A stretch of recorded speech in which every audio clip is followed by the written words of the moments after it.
बॉलीवुड से एक बड़ा और विवादित बयान सामने आया है। ए.आर. रहमान के काम न मिलने वाले बयान पर सिंगर अनूप जलोटा ने ऐसा कह दिया जिससे हंगामा मच गया है। अनूप जलोटा ने कहा, अगर ए.आर. रहमान को मुस्लिम होने की वजह से काम नहीं मिल रहा तो वे दोबारा हिंदू बन जाएं। एक वीडियो में जलोटा ने कहा कि रहमान पहले हिंदू थे, बाद में इस्लाम अपनाया और तब भी उन्हें इंडस्ट्री में खूब काम मिला।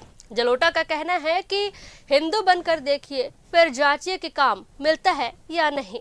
दरअसल रहमान ने बीबीसी को दिए गए इंटरव्यू में कहा था कि पिछले कुछ सालों में फैसले लेने वाले लोग बदले हैं और शायद कम्युनल बातें भी हो रही हैं।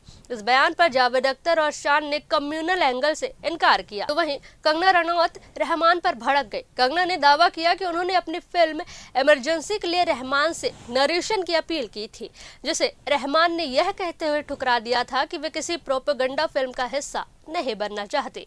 कंगना ने सोशल मीडिया पर रहमान के बयान को साझा करते हुए उन पर गंभीर आरोप भी लगाए हैं।